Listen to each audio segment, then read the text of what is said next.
Tá, eu vou aguardar um pouquinho. Agora sim.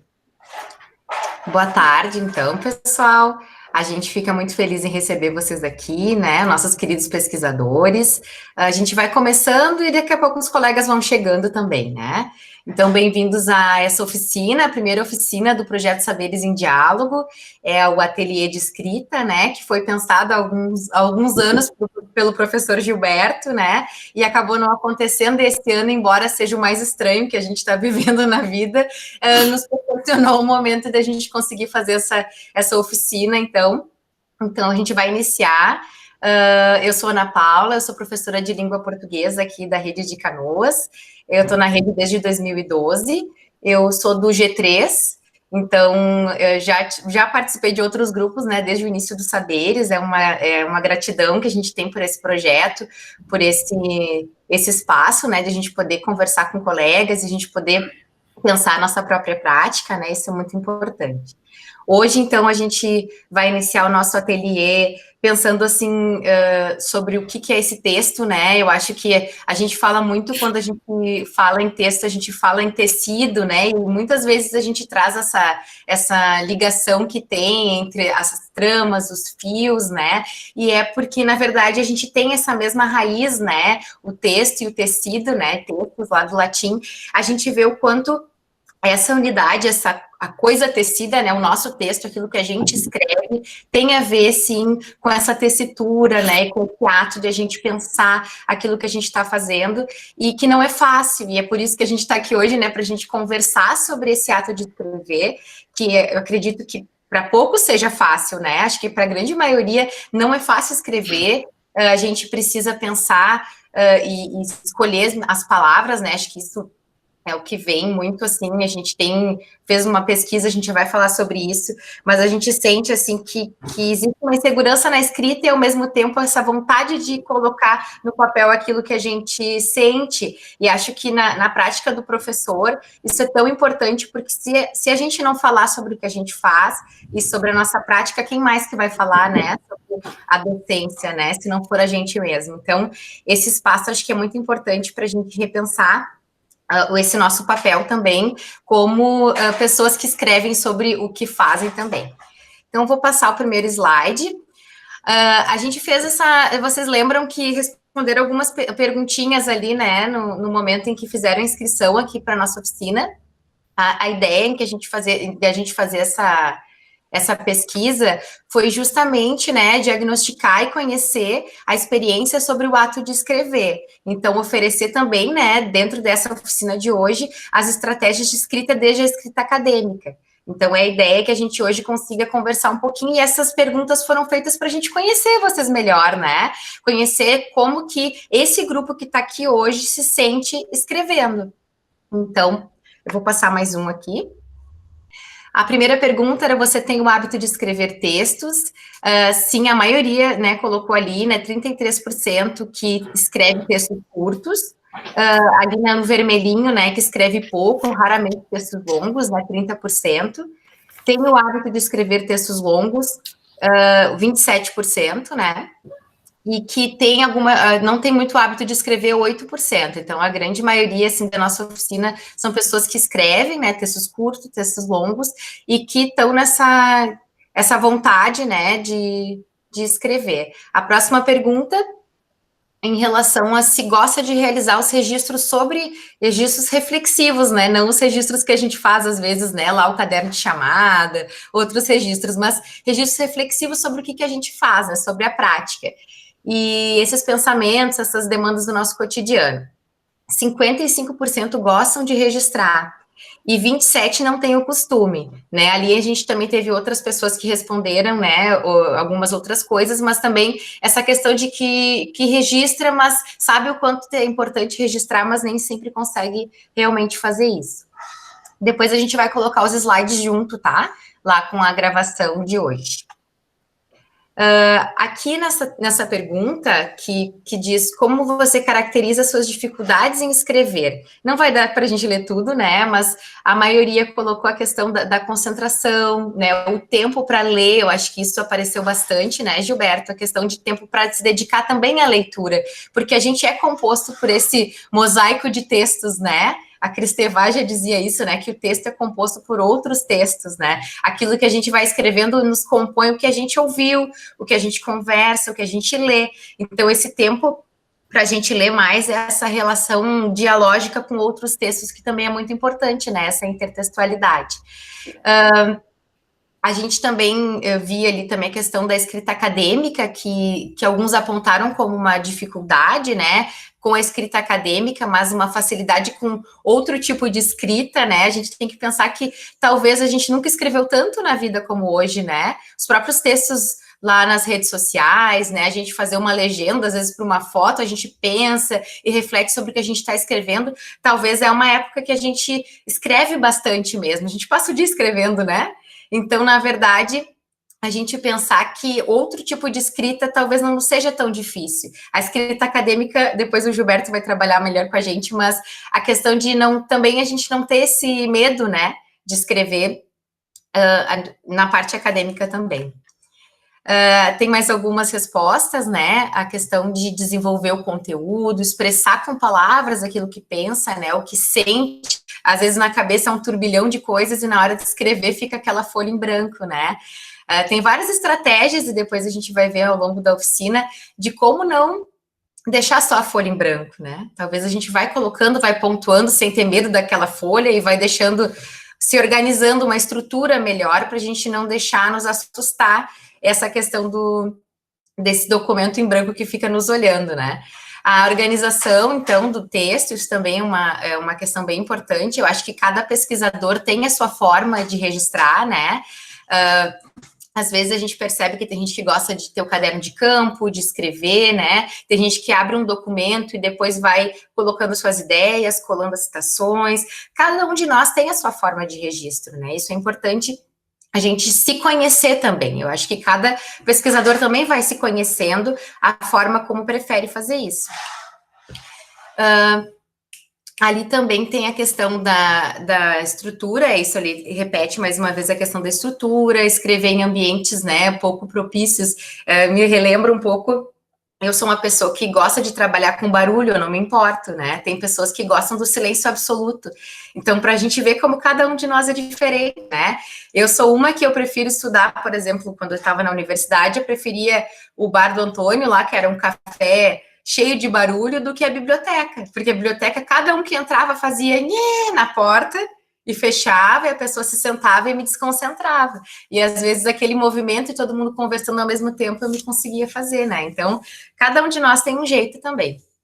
A questão da falta de hábito, a questão de ler também, ali alguns trazem, né? De ler várias vezes para poder escrever. Eu acho que a reescrita é uma chave muito importante também, né?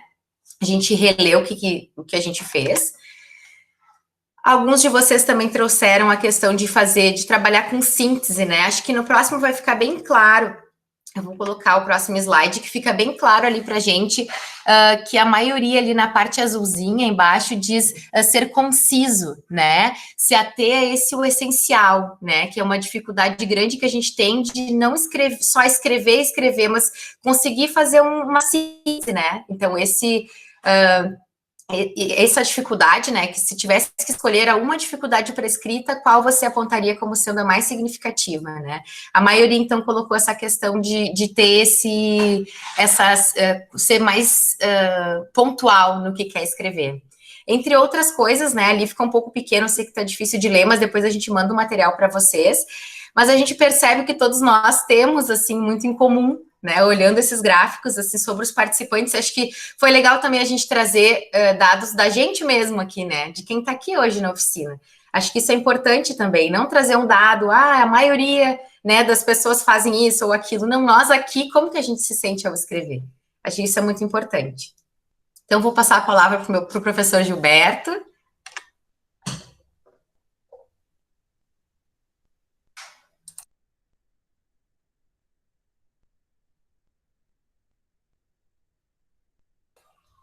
Gilberto, teu microfone está fechado.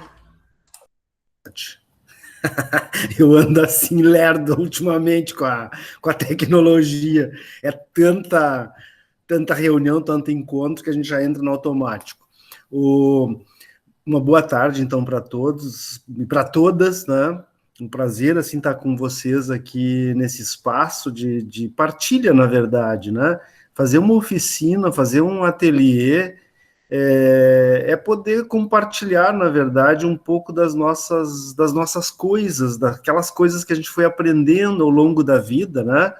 Alguns nem tão longo assim, outros bem longo, né? Dependendo do tempo aí de vida de cada um. Mas eu acho que a ideia do ateliê é bem isso, né?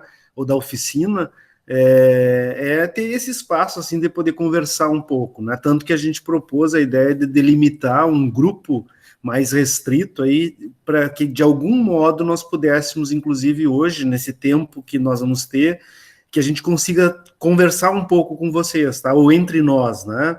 Então, sintam-se à vontade. A primeira coisa, eu acho que é isso, né, gente? A gente está fazendo um meet, que é justamente com a possibilidade de vocês abrir o microfone de vocês e poder dizer, quero dizer alguma coisa, quero contar uma situação, um fato, quero fazer uma pergunta, quero tirar uma dúvida, né? Então, assim, primeira coisa eu acho que é isso, é ficar muito à vontade para fazer a interação com a gente, tá? Eu e a Ana Paula, a gente vai estar dividindo com vocês, né? E a oficina ela vai ganhar uma dimensão legal e tal, quanto mais a gente puder fazer esse espaço de troca, de compartilha das nossas experiências, tá? E aí, assim, só vou resgatar, a Ana Paula começou dizendo que a ideia do ateliê, ou dessa oficina sobre escrita, começou lá em 2017, no final de 2017, né? A gente pensou que talvez os saberes devesse ter várias oficinas de várias coisas, de muitas coisas, né? E uma delas era uma oficina. Eu disse, eu quero dar uma oficina de escrita, eu quero compartilhar com o pessoal um pouco, falar um pouco sobre essa coisa do ato de escrever, né? E aí ficou isso na ideia e tal, enfim, né? E agora com a pandemia e esse espaço, a gente conversando, a coisa veio à tona. Então, assim, por que inicialmente a gente pensou num ateliê e não numa oficina, tá? Que é tão comum a oficina para nós, né? E aqui eu já vou ter um questionamento, assim, comigo mesmo, na verdade, dividindo com vocês, tá? Ateliê, na verdade, é um termo francês para designar estúdio, espaço de trabalho, lugar de trabalho, de pessoas com vontade de criar, de experimentar, de manipular, de produzir um ou mais tipos de arte, né? Esse seria o ateliê. Então, é bem chique, assim, vamos para o meu ateliê, vou te atender lá no meu ateliê pedagógico, né? Então, vou fazer uma orientação com pai, com mãe, com aluna, enfim, vou ali ter uma conversa mais profissional, mas uma conversa que cria também, né, estratégias, dinâmicas de propor soluções para algum problema que a gente está enfrentando. A ideia é essa do ateliê, né? E nessa perspectiva mais europeia, assim, mais francesa, é a casa do alquimista, aí relembrando um pouco a idade,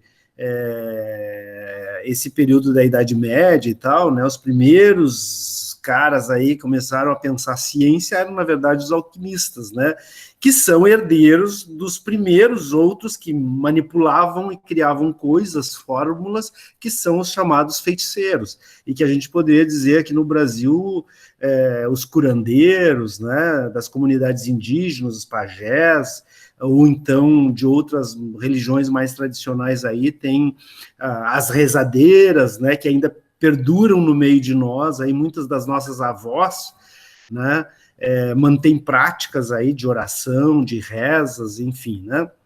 Então, eu só queria trazer essa ideia do ateliê mais para perto de nós. E a oficina é um lugar de uma atividade, principalmente artesanal ou manual. A oficina ela está associada muito com a ideia do mecânico, do eletricista, né? Uma coisa um pouco mais pesada, talvez, como a oficina como um local de encontro entre, e aqui já fazendo uma adaptação da ideia de oficina entre estudantes profissionais para a solução de problemas também. Então, na verdade, o que eu queria dizer para vocês é que nós fomos provocados lá em 2017 para que a gente lesse uma autora francesa que trabalhava com ateliês pedagógicos, né?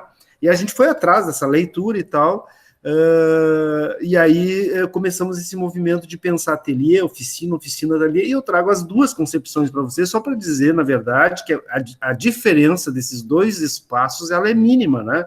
Na verdade, um termo que remete a uma concepção bastante europeia, na verdade, de ateliê, né, pela língua francesa e tal. Mas a função, eu diria que ela é muito semelhante à ideia de oficina que nós estamos acostumados aqui no Brasil. Eu até brincava, assim, não deu tempo, né? Disse, quem sabe a gente chama não mais oficina nem ateliê, vamos chamar de ciranda, sabe? Qualquer outro termo, assim, roda, alguma coisa mais nossa, assim, que manifeste um pouco isso. Então, na verdade, com isso eu quero já começar dizendo que uma das coisas muito importantes no ato da escrita, do registro nosso, é o estranhamento àquilo que nos é familiar, tá? É pegar aquela coisa do cotidiano que nos acontece no dia a dia e estranhar, criar perguntas, assim, né, para esse algo que é comum, né? Por que as coisas acontecem do jeito que acontece? Por que está acontecendo isso? Né? Por que sempre tem que se repetir a coisa do mesmo modo? Não poderia ser diferente? Então, pegar assim, o dia a dia da minha escola, da minha sala de aula, e olhar para aquilo e se perguntar a si mesmo, né? É possível fazer diferente? Poderia ser diferente? Eu poderia não repetir isso sempre do mesmo modo? Então, é o estranhamento do familiar, do rotineiro, a postura do perguntar, do querer saber. Porque tem uma grande questão aqui, que é o seguinte, quando a gente quer saber, a gente faz a pergunta. Quando a gente parte do pressuposto que sabe alguma coisa, não, isso eu já sei. Então, eu não tenho por que perguntar, né? E isso nos coloca num lugar muito cômodo, assim, porque, na verdade, não nos desinstala desse lugar. E a pergunta, não, mas só um pouquinho, como é que é mesmo esse negócio? Quer dizer, isso já cria um movimento no teu próprio corpo que se predispõe a escutar algo que talvez rompa com aquilo que a gente está acostumado a fazer, a ouvir, a reproduzir, né? Podemos ir adiante? Então, só para dizer assim que esse termo ateliê, oficina e tal, é mais uma problematização do que uma defesa. Ateliê e oficina, na verdade, sob o meu ponto de vista, dá a mesma coisa, né? Elas têm matrizes diferenciadas, uma vem da origem da língua francesa, outra vem do português, e é muito próxima de nós aqui no contexto brasileiro, mas as duas, elas acabam produzindo a mesma coisa, né? E aí, assim, para mim, a primeira coisa que, quando se fala aí, e aí vocês pontuaram no instrumento que a Ana Paula acabou de apresentar, nas 4 questões, né? Um dos maiores problemas que eu tenho observado, desde da minha condição como pesquisador e autor de textos acadêmicos, né, até a função de ser orientador e professor do ensino superior, onde é que eu vejo que está o maior problema com alunos de graduação, por exemplo, que iniciam a questão da escrita, né? É a falta de ter clareza de um objetivo. O que você quer escrever? Eu quero contar a minha história. Mas da tua história, qual é o teu objetivo? Tu não pode contar a tua história inteira. Tua história de vida, tua história profissional, tua história formativa, tua história da prática docente, tua história pós a formação, pós a licenciatura, a formatura. O que é fazer um recorte, definir exatamente o que tu gostaria de registrar. Isso é um primeiro movimento que deve ser feito e normalmente nós pulamos essa etapa. A gente começa a escrever alguma coisa, e aí, daí vai na empolgação, escreve 1, 2 páginas e para. E eles não consigo ir adiante, gente, sabe? Eu estava indo tão bem, né? Mas tu escreveu numa empolgação e tu não definiu o objetivo que tu queria. Então, assim, aquela empolgação primeira, ela te levou até 1 ou 2 páginas de escrita e depois empaca. E aí tu fica se perguntando, mas como é que eu dou continuidade a isso?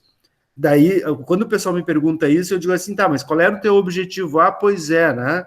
Daí, o que tu acha? Eu posso ler o texto e dizer, olha, pelo que eu vi tu contando aqui, tu tá contando um pouco da tua prática em sala de aula e tal, era isso que tu queria? Não era bem isso, mas acabou dando nisso, né? Então, vejam bem, assim, que daí a própria pessoa começa a se perguntar, mas o que é mesmo que eu queria, né? Então, antes de fazer o movimento do registro, da escrita, é definir para si mesmo qual é o objetivo? O que eu quero escrever? Né? Porque daí assim tu foca, tu dirige, tu direciona toda a tua energia, teu interesse de registro para dar conta daquele objetivo.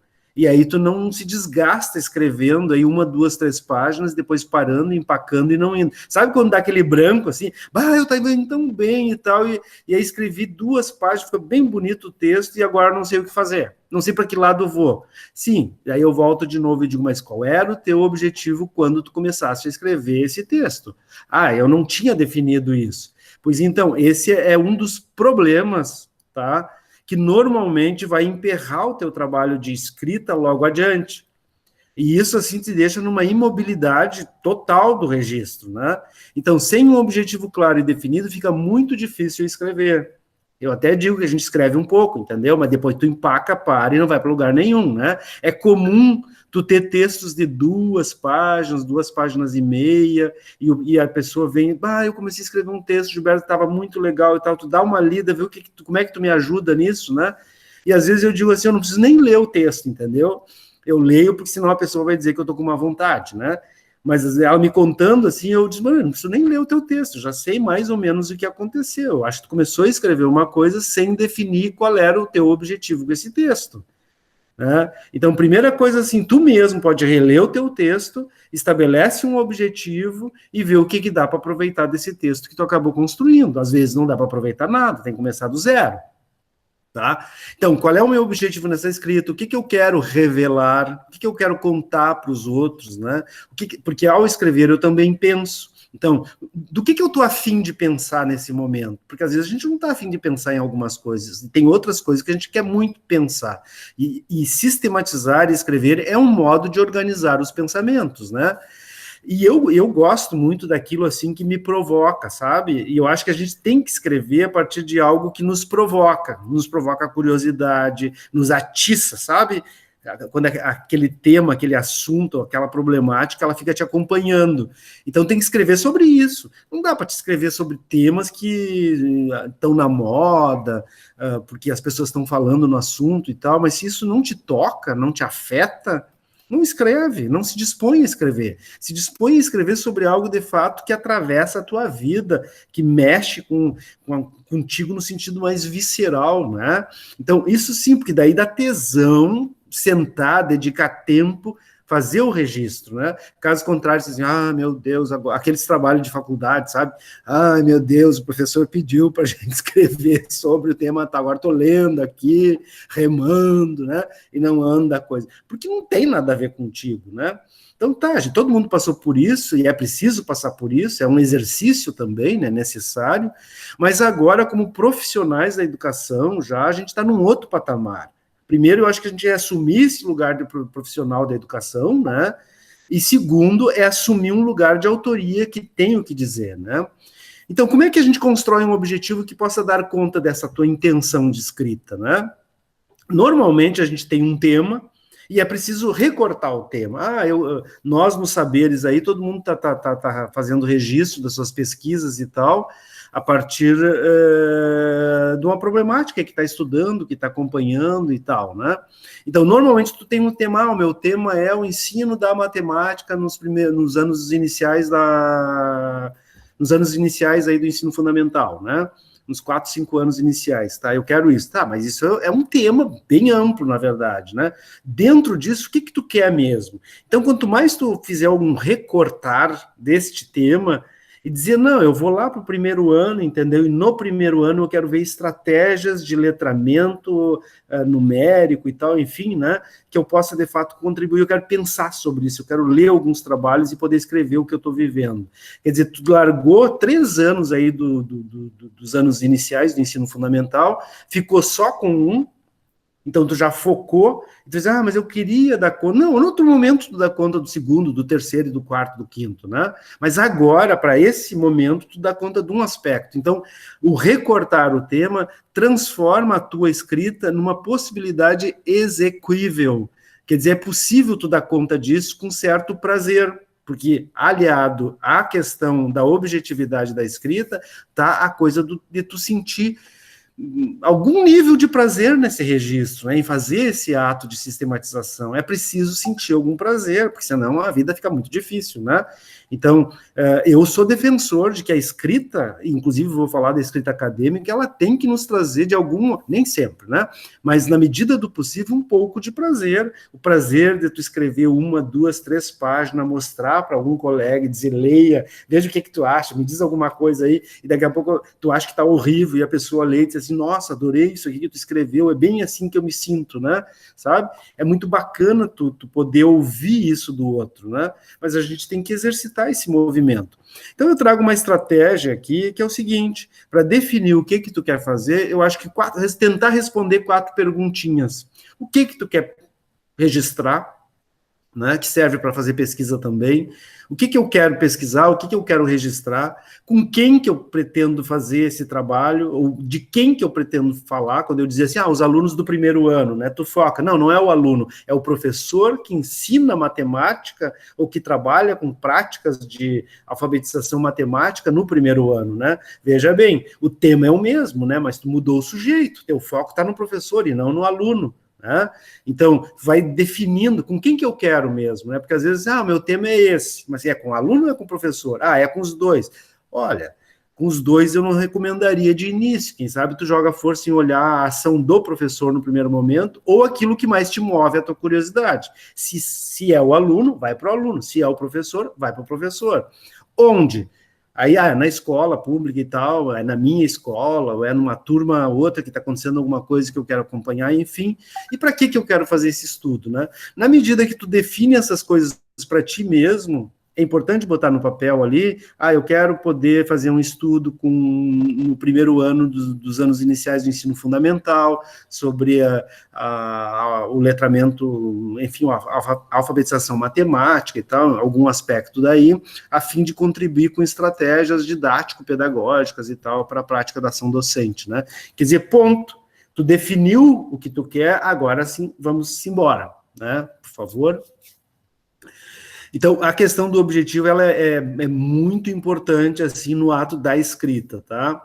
E a escrita, ela tem, que é o que nos interessa aqui, tá? Uma perspectiva mais reflexiva, de tu pensar sobre aquilo que tu tá fazendo, né? E a escrita acadêmica, e eu vou juntando isso com a escrita da escola, do professor e tal, e eu não vejo diferença nenhuma nesse sentido, nós vamos estar falando de rigor acadêmico, e o rigor acadêmico está na objetividade da escrita. Então, objetividade é a capacidade de tu poderes comunicar uma intenção, né, de informação. Mas a escrita, nessa perspectiva reflexiva, acadêmica, é um processo exigente, ele é rico de encontro consigo mesmo, porque a escrita revela uma parte de nós, né? Quando alguém me lê um texto, uma página, 2, 3, ele está lendo um pouco de mim, do que eu penso, como é que eu me vejo, e se eu estou contando a minha prática docente, uma parte da minha história profissional, a pessoa está acessando um pouco de mim no meu texto, né? Então, de entabular um diálogo ou até mesmo um monólogo consigo mesmo, né? A escrita é um pouco isso, é tu pensando e traduzindo aí. Mas, em seguida, outros vão entrando nesse movimento de escrita, né? E eu já vou falar disso. E o Paulo Freire, é muito interessante que ele dizia, na verdade, que a escrita, ela passa por um processo de ruminação de ideias. Ruminar, sabe? Sabe os ruminantes, aqueles que pastam, mastigam e guardam. E mais tarde eles retomam e voltam a ruminar de novo o mesmo. Ou seja, é uma ideia, né, que tu tem, e tu, ao registrar essa ideia, fazendo o ato de estranhamento, tu começa a criar um processo reflexivo e se perguntar assim, mas a minha ação docente em sala de aula com esses primeiros anos, né, como é que se dá de fato, sabe? Como é que eu podia pensar isso de outros modos, né? Então, o processo de ruminação de ideias, ruminar como quem se entrega ao ato de registrar, de poder trazer coisas que fazem parte do cotidiano, e aqui não é ir buscar algo longe de mim, pelo contrário, é pegar aquilo que faz parte da minha ação, do meu cotidiano, para poder pensar sobre isso. Porque não tem coisa pior, gente, do que a gente querer tentar pensar assim, vou pegar a teoria dos campos do Bourdieu, e aí tu vai lá, estuda a teoria dos campos do Bourdieu, e depois traz, agora vamos ver como é que isso se dá aqui na minha escola, né? E aí tu faz um acoplamento quase, né, da teoria para cima de uma realidade. O que eu estou propondo aqui é o contrário, é muito pelo contrário, né? É justamente tu pegar aquilo que faz parte da tua vida, da tua ação, daquilo que é familiar para ti, e isso sim merecer ser objeto de reflexão, de análise, de pensar, de ruminação, né? E isso é nosso, é próprio, isso eu domino, e disso eu sei pensar desde vários pontos de referência, né? Então, auxiliado pela memória, invoca como lembrança, ganhando o status de tornar-se legível aos outros, ou ao outro, né? As pessoas que vão acessando aquilo que eu vou produzindo. Então, na verdade, esse processo de ruminação que eu estou falando é quase um ato de entrega quando eu produzo o texto, quando eu registro o texto, né? Podemos ir adiante. Eu quero perguntar para vocês se gostariam de fazer uma intervenção, já que ninguém me interrompe. Eu interrompo vocês. Alguma pergunta, algum comentário, alguma entrada do grupo aí? Nós já estamos com 33 aí ouvindo. Ouvintes, agora vamos sair do lugar de ouvintes para ocupar o lugar de fala. Que tal? Tem pergunta no chat aqui? Não vi. Não. Estamos ruminando, diz a Márcia Rodrigues. Muito bem. Vamos avançar mais um pouquinho, qualquer coisa vocês me interrompam aí, tá? Tem outra coisa que é assim, bom, definido o objetivo, gente, começar a escrever imediatamente não existe muito isso, tá? Agora é só sentar, então já sei o que eu quero, vou sentar e vou começar a escrever. E aí tu fica olhando para a tela do computador vazia ali e nada sai, nada acontece, né? Esse eu diria assim, que é um outro erro, a menos que tu vá começar contando a tua própria história de vida, experiência de vida, né? Daí tu resgata na tua memória e começa a arquitetar, né? Mas eu diria assim que definir exatamente o que tu gostaria de registrar, seria bom, e hoje eu digo, nossa, com a facilidade que nós temos aí com a internet e tal, a gente larga ali no Google Acadêmico, no Google mesmo, né, mais amplo, bota lá assim, alfabetização matemática nos anos iniciais, né, Jesus, vai vir uma tonelada de coisa que a gente vai ter problema para selecionar o que é possível ler, ou o que vai ler, o que não vai ler, né? De tanta coisa que tem. Então, a possibilidade de leitura sobre o tema, sobre o assunto, sobre aquilo que tu definiu como objetivo para a tua escrita, ela é interessante e de fácil acesso. Isso vai se dar num segundo, entendeu? Tu vai ter acesso a muita coisa. O problema maior vai ser a gente eleger o que ler disso tudo que tu vai ter à tua disponibilidade, né?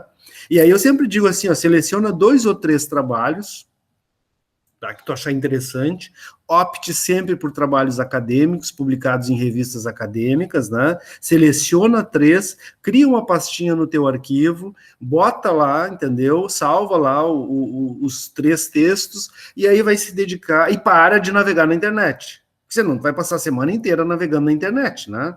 Então, selecionou, gasta uma meia hora, 40 minutos, pega os 3 textos, salva num arquivo específico e tal, não deixa para buscar depois de novo, que depois tu não encontra, né? Tu não vai lembrar quais são as palavras que tu botou para fazer a busca e nunca mais, né? Então, salva os arquivos num arquivo específico para isso, do teu computador, e aí esquece, sai da internet e abre esses arquivos e vai fazer uma leitura cuidadosa, tá? E a leitura de quem procura. Eu também sou a favor de fazer a leitura, gente, mas daí assim tu tem um objetivo claro. Tu não, às vezes tu abre o texto e começa a ler e diz assim, tá, isso não me interessa agora. Eu quero saber, por exemplo, como é que ele fez a estrutura do texto dele, né?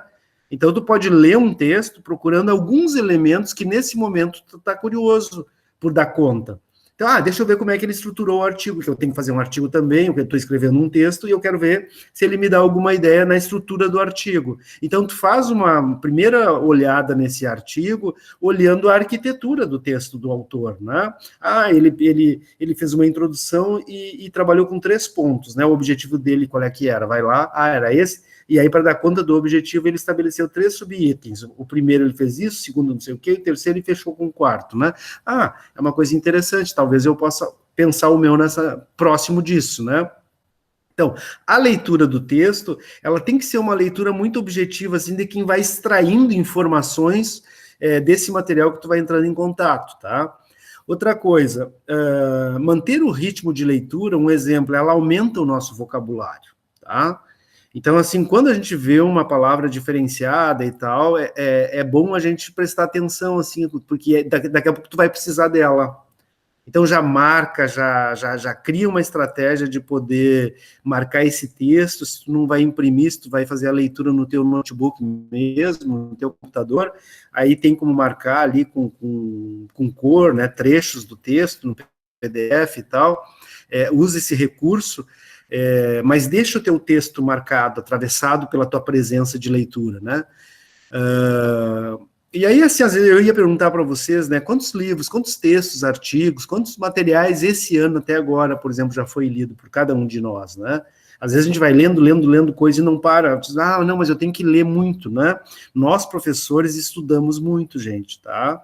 Eu não quero desmobilizar vocês, dizer, não, vocês já estudaram tudo que tinha que estudar. Não, nós, professores, temos por mania, né? Ler e estudar muito. A gente vai preparar uma aula, a gente já sai catando material, lendo coisa, procurando, selecionando e legendo, né? Então, a gente está muito acostumado a estar sempre lidando com um volume muito grande de informação e a gente vai pedagogizando todas as informações para transformar em algo mais didático para oferecer para os nossos alunos, né? A gente não pega a matéria do jornal que saiu, que é interessante, sobre o meio ambiente, e leva a matéria nua e crua para os alunos lá do terceiro ano, né? A gente pega essa matéria, lê, e imagina um processo de como eu posso trabalhar com esse conteúdo com os alunos do terceiro ano. E aí é isso que eu chamo de pedagogização da informação, que é exatamente isso que o professor costuma fazer, né? A gente faz e nem se dá conta. Diz, não, mas só um pouquinho. Como é que eu posso trabalhar essa matéria que está super interessante, mas com as minhas crianças do terceiro ano, né? E aí tu vai pensando em estratégia, eu posso trazer um videozinho, eu posso trazer umas imagens, eu posso selecionar 4 imagens, eu coloco para eles, daí eu coloco uma parte da história. Quer dizer, esse é um conhecimento docente, pedagógico, que é próprio do profissional da educação, né? Isso é o objeto de estudo, de reflexão, aí está a nossa potência epistêmica de produção do conhecimento próprio, né? Mas só que a gente tem que assumir esse lugar de produtor desse conhecimento através do registro. E por isso que eu digo, não dá para querer buscar coisa lá do outro lado do mundo, né? Temos que buscar e valorizar aquilo que é próprio do cotidiano, e disso, com certeza, nós saberemos falar. Né? Nós vamos até criar estratégias para poder descobrir como melhor registrar isso, mas disso, com certeza, eu tenho certeza disso, nós sabemos falar, porque é isso que nós fazemos, é isso que nós pensamos cotidianamente, né? Então, e é isso que nós vamos conseguir produzir o registro de forma competente, né? Por favor, Ana. E aí, assim, vem um terceiro elemento aí, tá? Que antes, para não empacar na segunda página ou terceira, é preciso ter uma arquitetura da escrita do texto. Aquilo que eu dizia, assim, que vocês vão ler nos textos que selecionaram iniciais, fazer uma arquitetura que é assim, bom, eu vou fazer uma introdução, onde eu apresento o objetivo e tal, e digo como é que esse artigo está pensado, e depois eu vou partir para uns subitens, né? Então, eu vou ter um item que vai vai fazer em 2 pagininhas um resgate histórico, eu vou fazer um segundo item onde eu vou trazer a experiência da minha escola ou da minha turma, né, ou da minha disciplina, ou da minha proposta de trabalho, e na terceira eu vou tirar uns elementos dessa experiência e vou dar uma brincada com alguns conceitos mais teóricos e tal, a partir até desses artigos, esses 3 artigos que eu li. Teve, digamos assim, eu vi que eles trabalharam com o conceito de emancipação, com o conceito de zona de desenvolvimento proximal do Vygotsky, ou sei lá o quê, e que eu achei interessante. Daqui a pouco, nesse aspecto aí, eu vou atrás e vou dar uma lida melhor nessas ideias, e daqui a pouco vou ver se eu aproveito e vou dar uma brincada com essas noções aí, com a minha prática, né? E aí, então, bom, eu vou ter isso que eu chamo de arquitetura do texto, tá? Com essa arquitetura pronta, gente, tu pode começar escrevendo o teu texto e dizer, não, isso vai melhor no item 2. Não, isso eu vou voltar lá para o item 1. Quer dizer, te dá condições de tu ir trabalhando, e quando tu tiver uma ideia e não tem tempo de escrever, tu abre teu arquivo e vai lá no subitem 3 e diz, não, isso é aqui no subitem 3. E vai lá e anota a ideia e diz, desenvolver melhor em outro momento, né? E registra a tua ideia. Quer dizer, um texto que ele está arquitetado estruturado, e que as tuas ideias elas vão podendo vão sendo jogadas dentro desses subitens aí, né, para ti depois, no momento mais apropriado, e poder desenvolvendo, né. Então, a arquitetura do texto é isso, né, antes de se colocar a caminho da escrita, é preciso presentificar um pouco daquilo que vai acontecer no futuro, que é um texto final, que é a escrita do texto, é trazer o futuro para o presente e imaginar ele acontecendo. Então, eu vou produzir essa arquitetura, um plano de trabalho, né, as etapas e tal, definir essas fases ou itens da escrita, né, subitens, alguns eixos e tal, de trabalho, e aí permeado um pouco por essa ideia. O que é importante registrar, né? Não vai dar para registrar tudo, mas para mim, assim, o que eu quero contar? Eu quero contar um pouco do que eu faço na minha sala de aula. Então tá, então reserva. Pensa que o artigo tem 10 páginas, 12 páginas, sei lá quantas páginas vai ter, né? Ou quantos tu tá imaginando, e aí tu pensa assim, bom, nesse item aqui eu posso trabalhar umas 2, 3 páginas pensando um pouco a minha prática em sala de aula. Vejam bem que quando tu vai arquitetando, aquilo que é meio apavorante, escrever um artigo de 15 páginas, onde é que eu começo, né?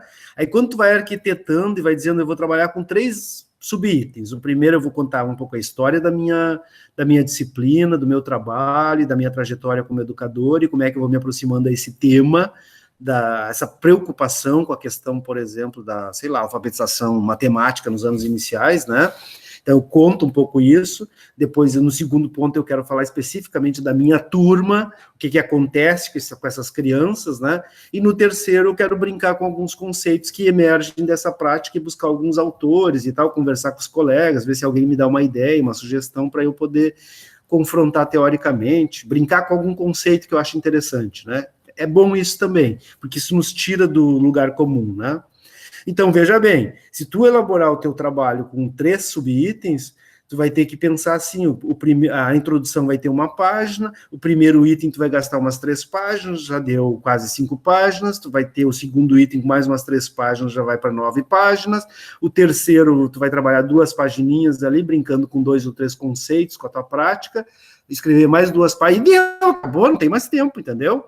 Quer dizer, aquela tensão toda que se tem escrita, dizer, meu Deus, eu vou ter que escrever 15 páginas, acaba virando um desafio do poder trabalhar as questões que tu quer em 10, 12 ou 15 páginas, né? Porque tem muita coisa para dizer. Então, quer dizer, é fazer um processo de inversão do problema. Meu Deus, como é que eu escrevo um artigo? Não, como é que eu consigo registrar tudo que eu gostaria de forma organizada em míseras 15 páginas, né? É o revés, e é o que não nos causa mais ansiedade daí, né? Sabe? Ou uma ansiedade ao contrário, né? Dizer, tá, eu tenho tanta coisa, eu quero dizer tanta coisa, bom, aí tu vai recortando. E o que é importante registrar, o que não pode ficar de fora, o que eu gostaria de enfatizar, para que o meu leitor que acessasse meu texto não deixasse escapar, né, durante a leitura, então que tu vai jogar uma força, o que tu vai colocar em evidência, né?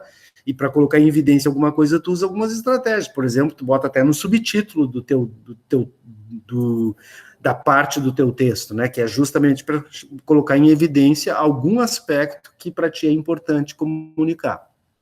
Então, como estratégia, é fazer escolhas, definir prioridades, não podemos abordar tudo o que gostaríamos, né? Isso é uma ciência que a gente tem que ter.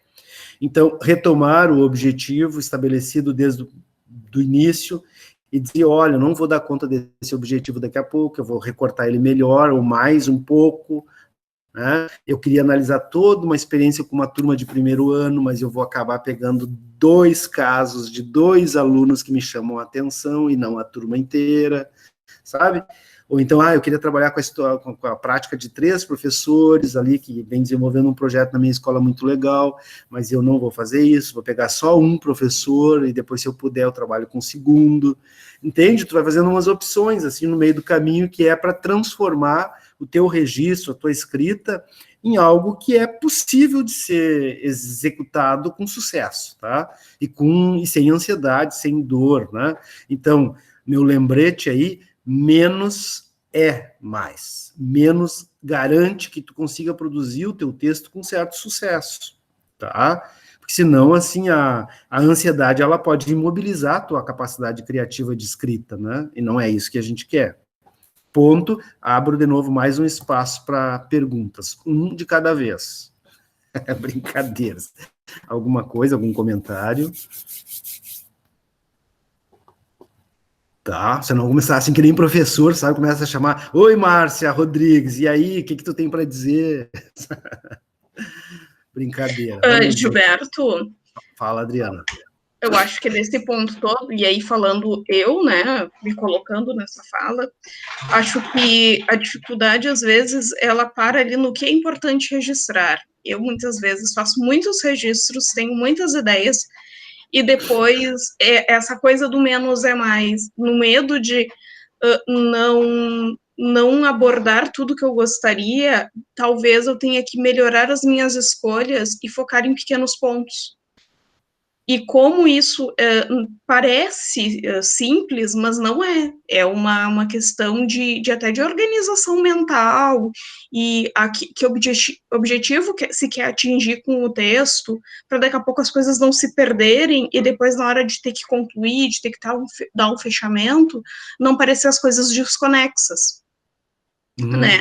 Então, eu acho que essa arquitetura da escrita, ela, né, agora olhando, assim, alguns conceitos, algumas coisas, o quanto ajuda, isso, na verdade, é uma pré-escrita, né, ter esse esquema, esse esqueleto, nem que ele mude depois na trajetória, mas isso é o primeiro passo, né. E isso é um movimento bastante artesanal, assim, né? É uma coisa meio que manual, sabe? De tu pegar, esquematizar, o que eu tô pensando, vou começar por aqui, vou por ali e tal. Não é isso, risca, sabe? É uma coisa meio artesanal. A produção intelectual, que é outra defesa que eu tenho feito e aprendido ao longo da minha prática profissional, é de que o desenvolvimento de ideias, de ideias assim boas, legais mesmo, elas vêm a partir de um trabalho que é muito artesanal, manual, entende? Não é uma coisa só puramente mental, né? Eu disse outro dia, a gente está escrevendo um texto aí, eu, a Ana, a Juliana e as Julianas, a Silva e a Aquino, e aí a Ana larga lá no meio do texto, a gente estava tentando construir uma análise, né, de informações empíricas, e aí não sabia por onde andar. Aí daqui a pouco eu estou lendo lá um parágrafo que a Ana soltou lá pelo meio, dizendo assim, não, porque a relação dos professores com... a relação dos professores consigo mesmo, a relação dos professores com o aluno, a relação dos professores com a equipe gestora, a relação dos professores com a mantenedora, sei lá, alguma coisa por aí, né? Eu disse, pronto, tenho 4 grandes campos aqui para construir uma análise, e aí a questão é buscar as informações que os professores deixaram nos registros, né? No sentido de trazer, se agora eu só pegar essas informações, jogar dentro dos 4 campos e começar a organizar essa reflexão. Eu disse, tá, mas até eu brincava e dizia, meu Deus, quem foi que teve essa iluminação aqui desses 4 grandes campos aqui que resolveu o nosso problema, né? E não foi uma ideia fantástica, sofisticada, eu diria, né? E que permite a gente organizar toda a análise de um monte de informações que a gente não sabia o que fazer com aquilo. Era tanta coisa, acho que tinha umas 15 páginas de registro, né? E a gente precisava analisar esses registros todos, mas como organizar tudo isso, né? Então, e veio de um modo, assim, quer dizer, eu não sei como é que a Ana teve a ideia, né? Mas parece, assim, que veio muito naturalmente ali, largado, assim, 4 relações que vão se estabelecer. Eu ia te dizer isso, que nem eu sei. É que a gente não sabe, às vezes vem, né, a gente vai lendo o texto e para mim o exercício, sabe, Gilberto, a gente escrever em conjunto, né, eu não sei os colegas, mas eu não tinha essa prática muito de escrever com mais gente, e agora não é a primeira vez, porque eu já escrevi em dupla em algumas vezes, mas assim, escrever com 4 pessoas, 3, 4, é diferente, né, então eu acho que talvez surge assim, naturalmente, porque a gente vai lendo o que o outro escreveu e vai refletindo, e a partir dali vai criando as ideias, e acho que isso vai se encadeando, e que bom, né, que a gente consegue se fechar num grupo que consegue escrever e consegue, assim, valorizar o que o outro escreveu e acrescentar, porque nem sempre as duplas ou os trios se fecham muito bem, né, a gente sabe quantas vezes na faculdade ou até na escola mesmo a gente teve que escrever com colegas, e nem sempre é fácil, né? Mas eu acho que até eu trouxe a escola porque eu queria fazer um comentário em relação a isso, assim, que eu gosto muito do ensino de português, né, de trabalhar com o ensino de língua portuguesa. E isso que tu tá falando, Gilberto, fecha muito com o que a gente precisa olhar para os alunos na escola e trabalhar com eles assim, dessa forma também. Né? Quando eu trabalhava com eles a escrita de vários gêneros, né? Bom, a gente vai escrever sei lá, um conto, ou vai escrever uma resenha, a gente tem que pensar a estrutura, ensinar eles a fazer esse jogo que tu tá falando. Porque eu penso assim, até o texto, assim, ele é essa coisa de unidade de trabalho, a BNCC olha o texto como unidade de trabalho, mas a gente tem, às vezes, a mania de trabalhar com análise, com interpretação, a gente é ensinado, eu acho, sempre a analisar os textos, mas na hora de produzir, a gente, desde a escola, não tem uma dificuldade maior, e talvez, eu não sei, as gurias da alfabetização talvez podem me ajudar, assim, mas eu acho que tem muito a ver, assim, também com a forma como a gente foi ensinado a escrever. Talvez nos podaram muito na escrita espontânea, né? Nos ensinavam a escrever daquele jeito e a gente tinha que escrever, não era espontânea a forma da gente escrever.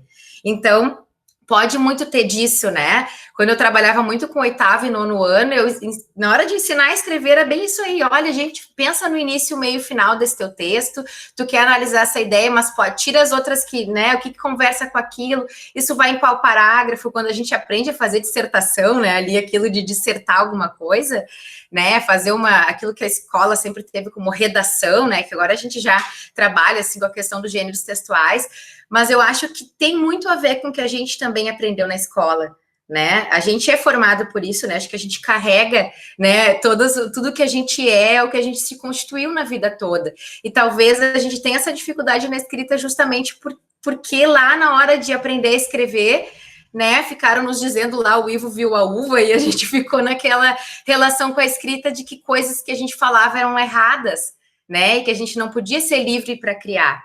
Não sei se estou falando bobagem, né? As gurias da alfabetização podem me ajudar, mas talvez seja isso, assim, que nos impede, às vezes, de ir além na escrita, né? E que nos segura. Enfim, acho que é isso.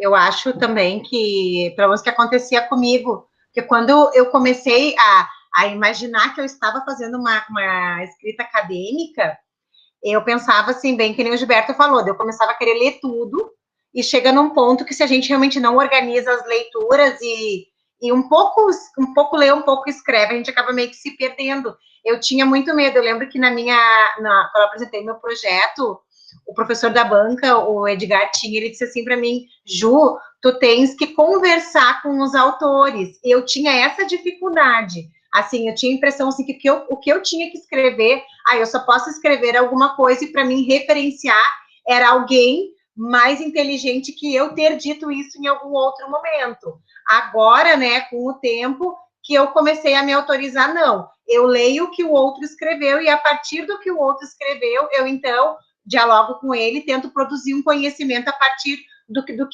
da minha experiência, né, também das coisas que eu acredito. Mas é um exercício, eu acho que a Ana fala muito bem, eu não sei se é lá da infância que realmente a gente acabava com aquele texto. E não é por mal, né, gente? Com certeza, é o que a gente aprendeu. Então, tu tinha que agradar quem vai escrever, né? E eu acho que é uma aventura a gente escrever também, porque, bom, tu tem que escrever o que tu te propõe a escrever. E a gente parece, assim, que foi criado, eu, pelo menos, quando eu tenho a minha memória lá, eu tinha que escrever alguma frase que fosse agradar aos olhos de quem vai ler, né? É um exercício diário, assim, e realmente, assim, eu acho que a gente tem que sempre sistematizar, porque no meu caso, assim, que já faz um tempo que eu não estou vinculada, vamos dizer assim, eu não estou fazendo uma pós, nada disso, eu tenho que estar sempre revisitando o exercício da escrita, para não esquecer como se escreve. Obrigado, Juliana. Assim, eu gosto de escrever e eu tenho até facilidade, assim, para colocar as ideias no papel.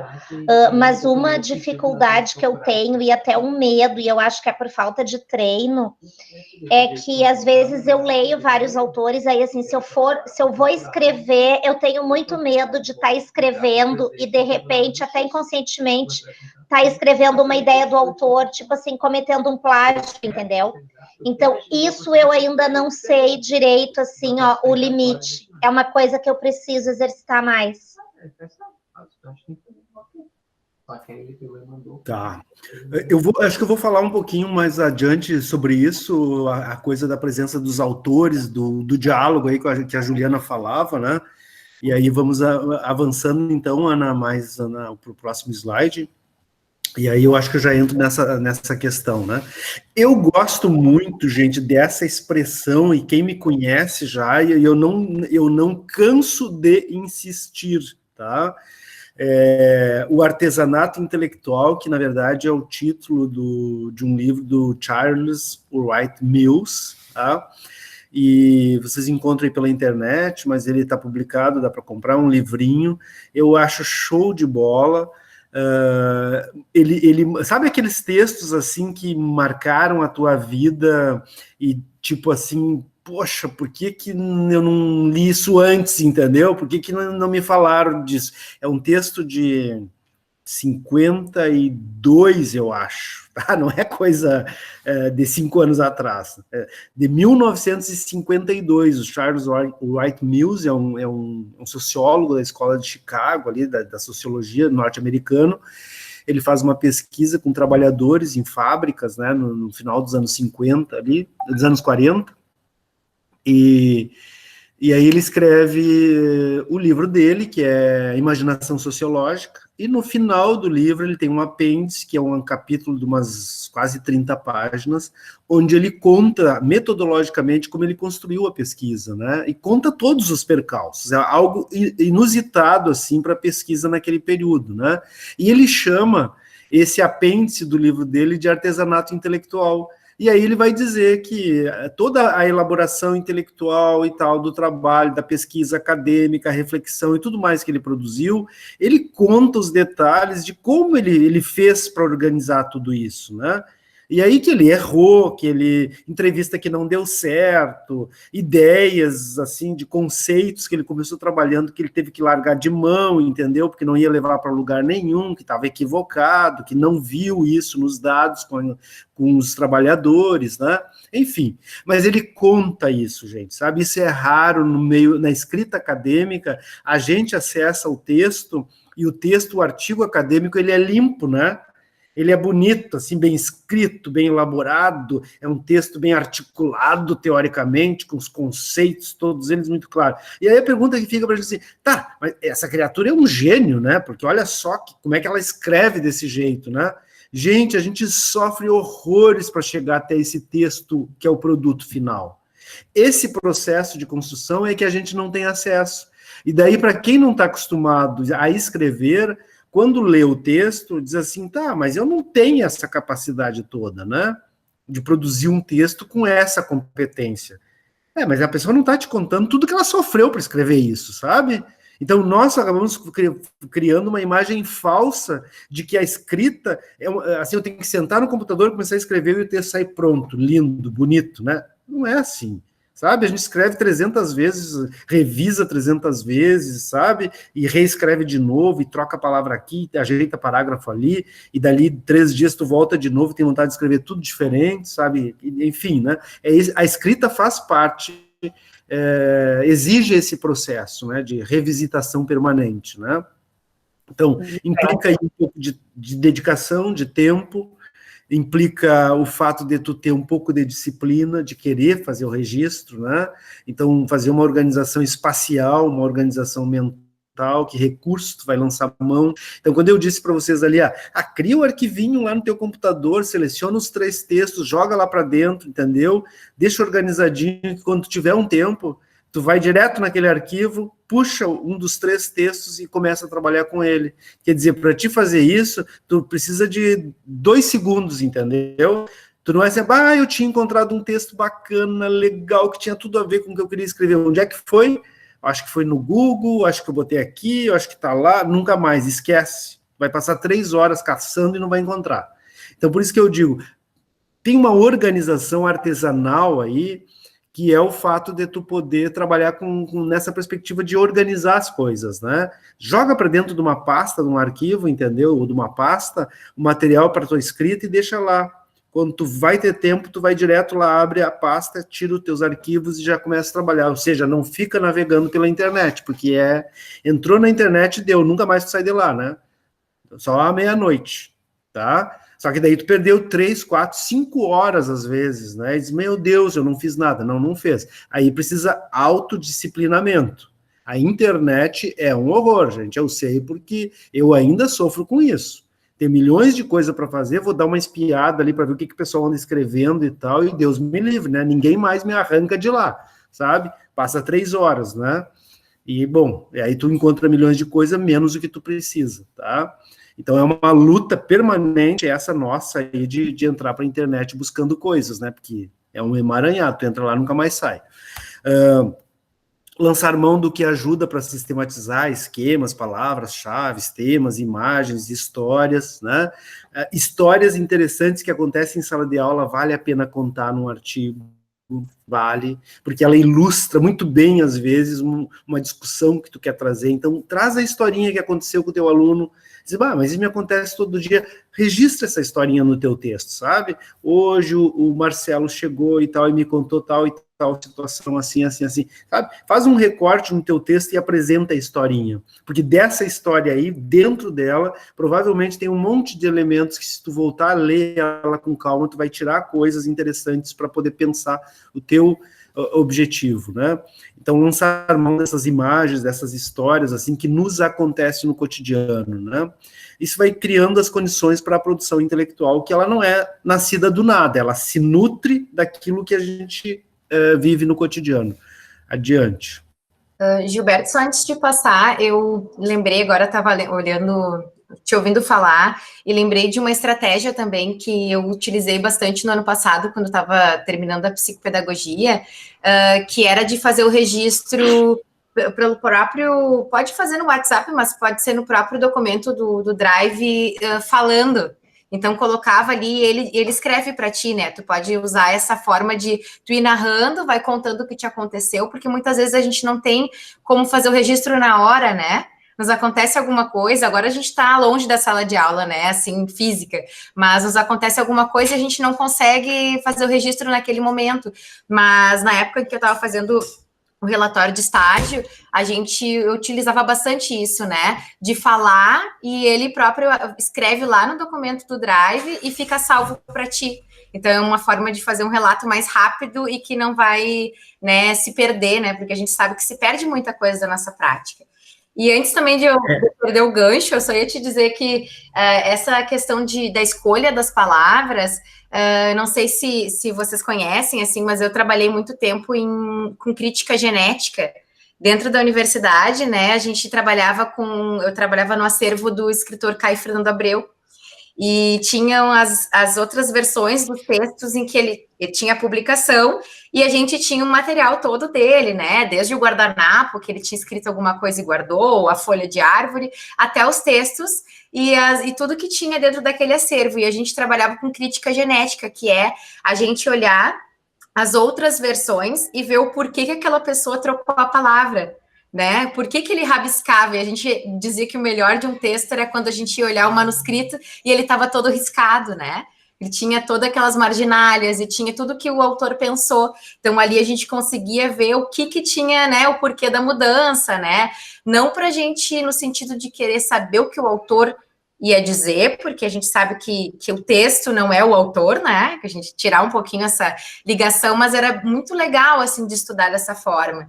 A gente sempre trabalhava com crítica genética, até com outros escritores também, mas como eu trabalhava nesse assunto, era muito bom e um pouco que se perdeu quando a gente começou a voltar pelo computador, mas a gente já fez alguns seminários, assim, conversando sobre eles usam agora na crítica genética, já que não existe mais tanto o manuscrito do escritor, né?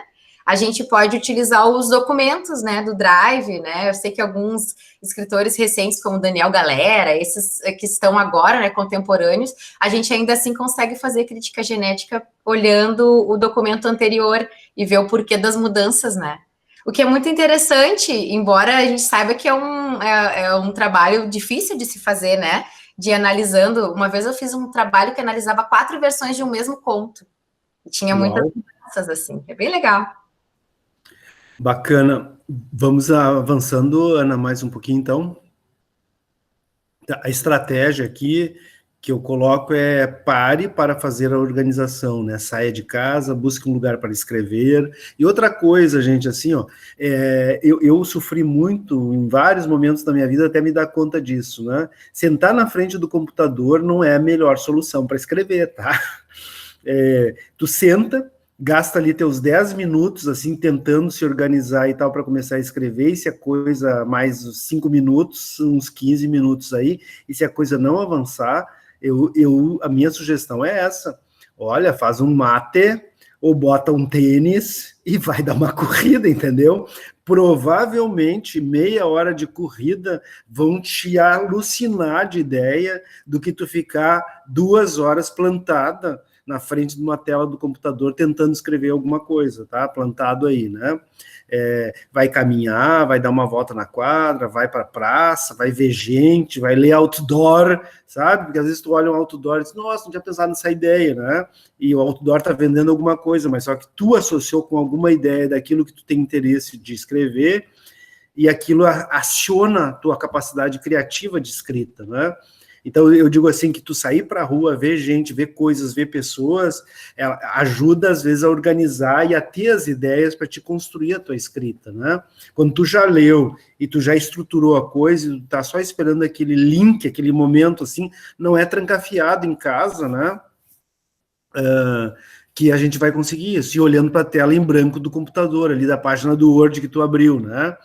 Eu passei no meu mestrado tardes inteiras olhando para aquela tela vazia daquele arquivo do Word e nada saía. E até que um belo dia o meu orientador de Gilberto, desliga o computador quando isso acontecer, faz um chimarrão e vou sair correndo pelado na rua, dizia ele, sabe? Garanto que tu volta cheio de ideia para escrever, né? E aí eu lembro que eu comecei a fazer isso mesmo. Hoje em dia, assim, se eu quero escrever e a coisa não anda em 10 minutos, eu faço um chimarrão, vou dar uma volta, vou ver, sabe, caminhar ali ao redor da quadra e tal, tu já volta diferente, né? Já volta diferente, já volta com umas ideias, pode ter certeza, assim, que isso vai acontecer, né? Então, colocar-se a caminho e iniciar a escrita, né? Com os itens, com subitens, com essa arquitetura definidos e um objetivo claro, é o momento, se parte para iniciar a escrita, né? E nesse caso a gente já tem por onde começar. Uma vez a arquitetura do texto pensada e estruturada, temos clareza de como preencher esses espaços com nossa experiência docente. O texto, e aqui tem uma coisa que eu descobri também, me dei conta, né? Não sei se é uma descoberta, mas me dei conta do lugar que ocupa o texto literário na nossa escrita acadêmica. É interessante isso, né? E eu não leio muito literatura, porque não sobra muito tempo, né? Gostaria de ler mais. Então, eu gasto mais, eu dedico as minhas férias para ler algumas obras de literatura. Então, todo ano, chega ali nas férias, eu seleciono 2, 3 obras de literatura, romances e tal, e leio, né? Ou outras literaturas fora do padrão mais profissional, acadêmico e tal, né? E eu me dei conta lendo, então, quando eu apliquei para mim aquilo que eu sugiro para os meus orientandos e alunos quando eles vão escrever. E eu disse, deixa eu ler esse romance pensando aquelas sugestões que eu dou para os meus alunos, né? Do tipo assim, como é que está organizado o romance? Como é que está construído o personagem? Como é que o autor apresenta o personagem? Que elementos ele está agregando ao personagem para que eu, como autor, faça uma ideia clara do personagem, né? Porque para nós que pesquisamos, quando a gente vai apresentar os nossos sujeitos de pesquisa, eu lembro assim que eu dizia assim, fulano é uma professora, tem 35 anos de idade, tem 10 de experiência docente, se formou na área tal, ponto, acabou, né? E trabalha atualmente numa escola com tais e tais características, com turmas assim, acabou. E aí já vem a fala da professora. Agora, leia um texto de literatura, um romance, e veja como é que o autor constrói esse personagem. Certamente não é com 1 ou 2 parágrafos que ele constrói o personagem. Ele leva muitas e muitas páginas te apresentando o personagem de tal modo que a gente lendo o romance, a história, tu consegue imaginar que se esse personagem entrar em contato, quando encontrar uma outra pessoa, até o que ele vai sentir, a gente já sabe, né, mentalmente. Nossa, quando acontecer esse encontro, o fulano vai sofrer muito, a fulana, né? Quer dizer, a gente já fica imaginando porque tu já conhece o personagem por dentro, vamos dizer assim, né? Porque o autor, ele trabalhou tanto esse personagem que nós, como leitores, já nos apropriamos, conhecemos muito bem esse personagem, né? Eu acho que esse é um elemento interessante para trazer para a nossa escrita, que é agregar essas características. O professor descreveu o seu aluno, não dizer, o João tem 8 anos de idade, vem de uma família desestruturada, né, e tal, o pai e a mãe não sei assim, ponto, né? Não, mas esse não é o João e o Marcelo. O Marcelo é muito mais do que isso, né? Então, como agregar esses elementos todos que deem uma ideia clara de quem é esse aluno que eu estou falando, né? Eu acho que, nesse sentido, o texto literário, ele nos ajuda, ele provoca a gente a olhar melhor para esse sujeito, que aí eu estou falando personagem, mas é o aluno, né? Como é que eu posso descrever melhor esse aluno que eu quero me referir, né? Então, por favor, Ana, vamos adiante. A ideia é a gente tentar terminar em mais 15 ou 20 minutos, assim, para não fechar 2 horas, é o nosso desafio, tá? Colocar-se a caminho, então, iniciar... Não, vamos mais um pouco. Comece pela tua história de vida, pela tua prática docente, o que você faz, como faz e por que faz, conte. Escrever é contar uma história, tá? É se autorizar a dizer das coisas que fazem parte da tua experiência, né? Colocar-se no texto com sua história, com suas experiências. Escrever é narrar, é descrever uma experiência ou várias experiências que se tem, né? E aqui vem um elemento interessante, assim, porque ao escrever o texto, é interessante pensar que esse texto vai para quem? Normalmente a gente pensa, é um texto dirigido para professores, para os meus colegas, né? Eu quero compartilhar essa minha experiência com outros professores. Bom, se eu estou escrevendo para um leitor que é um outro professor como eu, então tu pode lançar mão de estratégias aí, de escrita, de narrativa e tal, para se comunicar com esse teu leitor imaginário, né? Então, eu acho que definir o sujeito para quem eu estou pensando escrever, dirigir o meu texto é importante, tá? Nos torna mais focados, mais objetivos nessa escrita. Pode avançar, Ana. Por favor.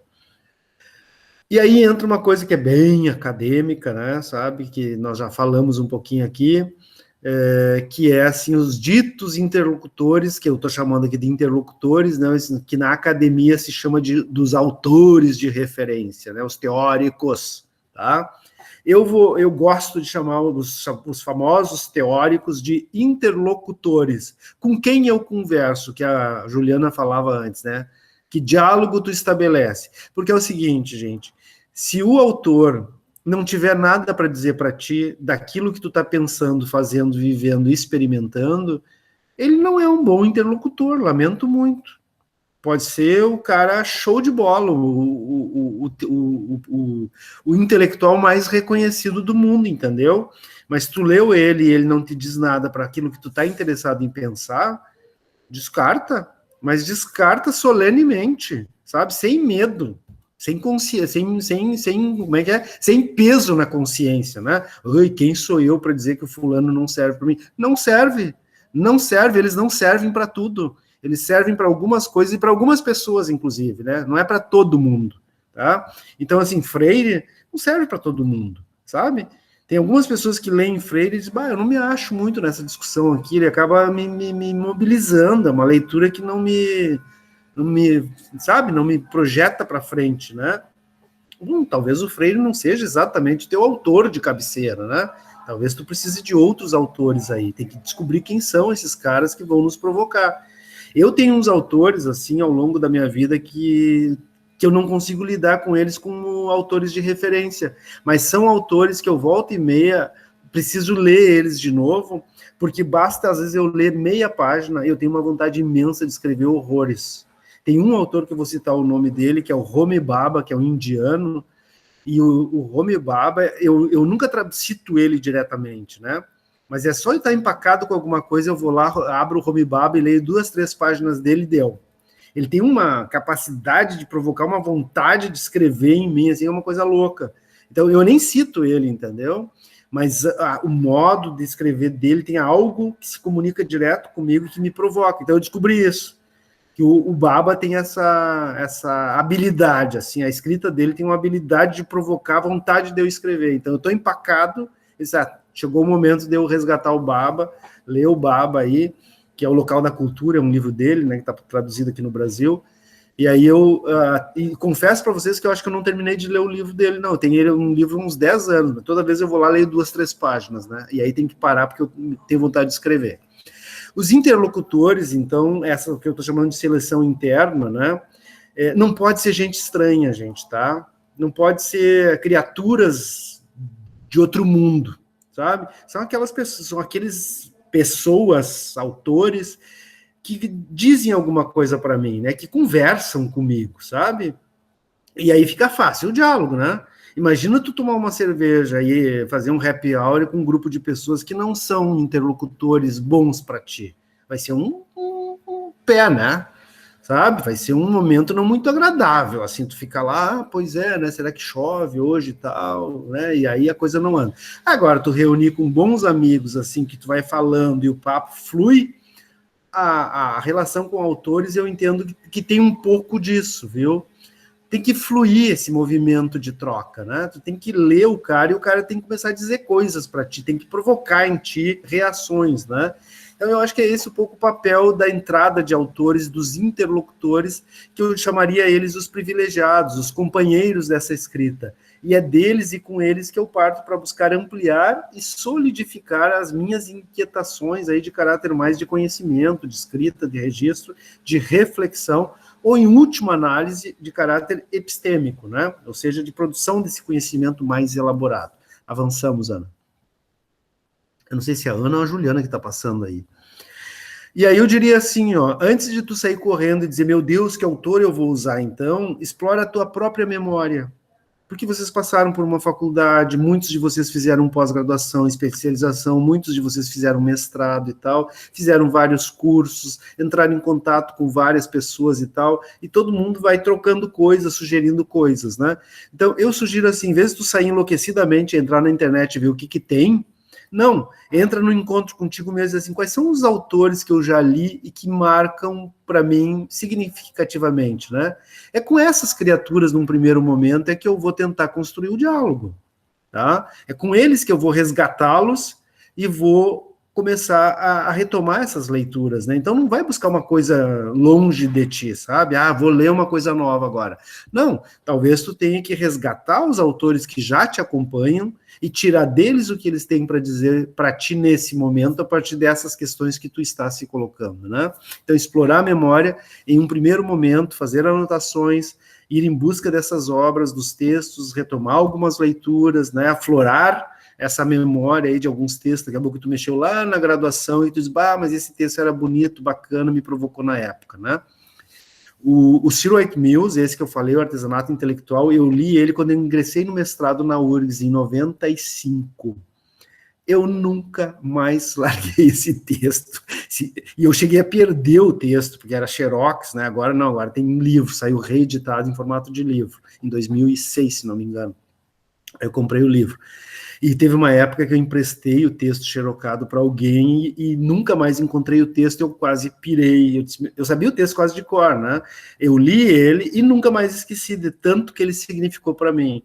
E eu nem gosto de começar a falar dele, assim, porque daí eu falo o texto inteiro, sabe? Porque eu acho cada parágrafo super importante, né? Adiante.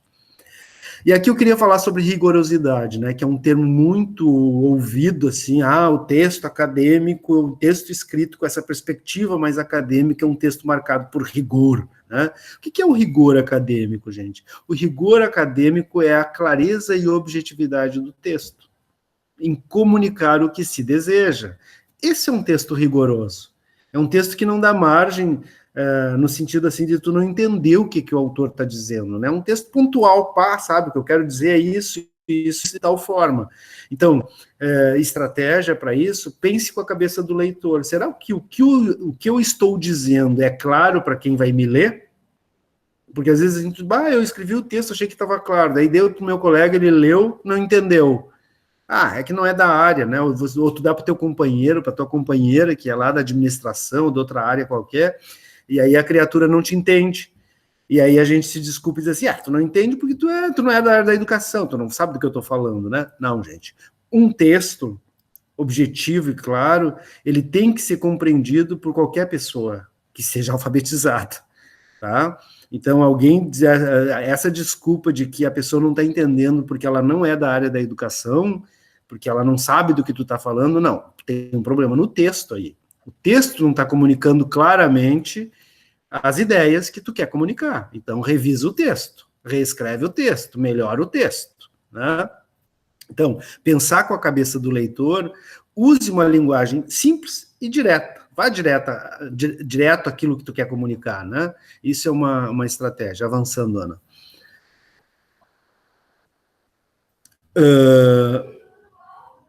E aí nós temos os interlocutores, que é a seleção externa. Eu chamei o interno porque é aquele nosso, que já estão conosco, né? Que não é nenhum ser de outro mundo, né? A busca por parceiros novos dessa interlocução. E aqui sim vem a pergunta que mobiliza a curiosidade. Lembra que eu disse assim, o terceiro item poderia ser assim, eu trabalhar com algumas ideias novas, alguns conceitos, e que podem vir a partir de sugestões, inclusive de colegas, que tu vai conversando ali na sala dos... Agora não, né? Mas se a gente, assim que nós voltarmos para a nossa vida normal, ali na sala dos professores, tomando um cafezinho, um chimarrão, não sei se vamos fazer isso, tomar chimarrão junto, mas enfim, ali sentado conversando, e aí a pessoa te diz, eu li o fulano trabalha com um conceito bem bacana e tal, e tu, gostei dessa ideia, queria saber mais, né? Então, aí é o momento de buscar novos parceiros, que talvez tenham coisas novas para te provocar a curiosidade, né? E aí a pergunta assim, quem é que pesquisa e escreve na área que eu estou querendo escrever? Quem é que está escrevendo sobre o assunto, né? O que diz, o que pensa, quais são suas ideias, que contribuições a pessoa está trazendo, que conclusões ela está apontando nessa área, por exemplo, do exemplo que eu estava dando da alfabetização matemática, né? O que está posto nessa área? Então, selecionar ali 2, 3 trabalhos acadêmicos, são trabalhos normalmente de pesquisa, e no final tem conclusões. Tem 1, 2, 3, um artigo, por exemplo, vai ter 2 páginas de conclusões. Se dedicar a ler essas conclusões e ver o que as pessoas estão dizendo nesse campo, né? E ver se isso mexe com alguma coisa daquilo que tu está pensando. Então, assim, sempre eu vou dizer que fazer um levantamento imenso de materiais e tal, isso não é a melhor solução, até porque tu não vai dar conta de ler tudo isso, né? De se apropriar de tudo isso. Então, é melhor 1, 2 ou 3 textos lidos com calma, se apropriado com calma e tal, e com certa atualidade, né, 2017, 18, 19, nos últimos 3, 4, 5 anos, tu lê textos aí, que tu vai pegar o que o pessoal está discutindo mais contemporaneamente dentro do teu campo, do que tu, daqui a pouco, selecionar 25 trabalhos, e na hora de eleger, dizer, ai, meu Deus, eu não sei nem por onde começar, né? Quer dizer, pula essa parte, não complica a tua vida, sabe? Seleciona 2, 3 textos e se dedica a esses textos aí, deu. Tu não tem que dar conta de tudo, né? Sabe? Adiante. Então, de novo, eu estou lembrando aqui que o menos é mais. É mais qualidade, é mais tranquilidade, é mais objetividade na construção da escrita, né? Então, busque no Google Acadêmico, de preferência, né? Ou diretamente nas revistas da área, eleger os 2 ou 3 textos aí e fazer uma leitura cuidadosa, né? Buscando por informações objetivas, né? É a leitura que eu gosto de dizer que é a leitura de quem procura. Às vezes, mesmo um artigo de 15 páginas, tu não precisa ler ele todo. Tu começa a ler assim e vai dizer, não, ele faz toda uma discussão teórica que não me interessa, porque nesse momento eu não estou procurando referencial teórico, eu não quero entender disso, eu quero ver que conclusões ali, vai, aqui me interessa, aqui tu se dedica, né? Então, tu faz uma leitura buscando informações no texto, tá? E de outro momento, tu pode voltar a esse texto com outros objetivos, e aí tu vai de novo mexer no mesmo texto, mas aí procurando outras informações, né? Eu chamo sempre isso, leitura de quem procura informações objetivas. E aí, assim, uma parte mais técnica aqui, eu até poderia, rapidamente vou falar, tá? Mas como é que esses interlocutores, eles vêm para o teu texto? Usando as normas técnicas, tá? Aí, usando a citação direta, a citação indireta, né? Isso tem como você saber. A citação indireta é aquela preocupação que alguém falar, acho que a Adriana falava, né? Ou enfim, alguém falava aí que eu li tanto o autor que lá pelas tantas tu não sabe se o que tu tá escrevendo é uma ideia tua mesmo, ou se tu tá só escrevendo a ideia do próprio autor com medo de cometer o plágio, né? E isso é o que a gente chama de citação indireta. Oi? É a Cris que falou. A Cris Deboit. Ah, Deboit, isso. Então, isso é o que a gente chama de citação indireta, né? Tu às vezes conhece tanto o autor, às vezes tu tá lendo assim, tá, mas isso aqui é Freire, sabe? Isso aqui não é da Ana Paula, ela tá escrevendo, mas isso aqui é muito Freire, né? Tem autores assim que a gente lê e diz, bah, mas essa ideia é totalmente freiriana, né? Então, isso aqui é Morin, né? A teoria da complexidade e tal, não sei o que tem. Então, isso é o que a gente chama de citação indireta. É a ideia de um autor escrita com as tuas palavras e que no final te obriga a finalizar abrindo parênteses e botando Morin 2006, né? Ou seja, está inspirado, esta ideia está inspirada no Morin, né? E a citação direta é aquela em bloco, né? Aquela que tu vai lá, copia, cola e traz tal e qual o trecho que te interessa para o teu texto, né? Essa é a citação direta. Vamos adiante. Essa é mais uma questão de caráter técnico da escrita. Mas que é importante. Por que é importante essa parte técnica, gente? Só vou dar um motivo, né? Esta parte técnica da escrita, ela garante que outras pessoas em qualquer parte do mundo nos leiam e entendam como eu estou construindo a minha escrita. O que é a ideia minha, o que é a ideia inspirada no autor, o que é a ideia de uma outra pessoa, e está tudo dentro do teu texto, né? Isso facilita um leitor de qualquer parte do mundo que leia o teu texto, ele vai entender isso claramente, tá? Então, o uso das normas técnicas é para facilitar a comunicação das pessoas em relação às ideias que tu, como autor, está tentando trazer no teu texto, né? Então, podemos ir adiante.